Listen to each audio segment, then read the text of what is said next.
Sapahar zero point সাপাহারের প্রাণকেন্দ্র। Zero point থেকে ৪টি রাস্তা চলে গেছে চারদিকে। একটি খঞ্জনপুর, আরেকটি তিলনা, সারাইগাছি রোড, সাপাহারের মেন রোড। এটি হচ্ছে জিরো পয়েন্ট। এই জিরো পয়েন্টের ঠিক এই মিডিলে যদি আম চত্বরটি বসানো হতো, এই জিরো পয়েন্টটি দেখতে অনেক সুন্দর হতো। দেখুন পুরো জিরো পয়েন্টে আজকে ঘুরিয়ে দেখাবো সবাইকে। সাপাহারে ১০ রোজা থেকে প্রত্যেকটি মার্কেটে ব্যাপক কাপড়-চোপড় কিনছিল মানুষ। তাই তো এখন অনেকটাই কমে গেছে। রোজার শেষের দিকে চলে এসেছে। এখন বাজারে অনেকটাই মানুষ কম দেখা যাচ্ছে। জিরো পয়েন্ট অনেকটা ফাঁকা। দুপুরবেলা ঠিক ১টা ২০ মিনিটে আজকে এই ভিডিওটি করেছি। এটি হচ্ছে সাপাহারের মেইন রোড।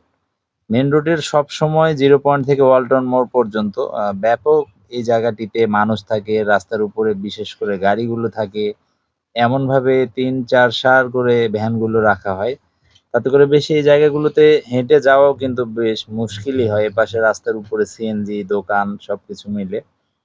তো বেশ সুন্দর সাপাহারের যে মেইন রোডটি, রাস্তার মিডিলে ঠিক আইল্যান্ডটি বেশ ভালো দেখাচ্ছে। এটি হচ্ছে নিমতলি আর সামনের এই অংশটি হচ্ছে ওয়ালটন মোড়। ওয়ালটন মোড়ও ৪ রাস্তার মোড়, এখানেও খুব ব্যস্ত। সবচেয়ে বেশি জায়গাতে সবসময় লোক থাকে সেটি হচ্ছে ওয়ালটন মোড় থেকে জিরো পয়েন্ট, আর এটি চলে গেল মেইন রোড গোডাউন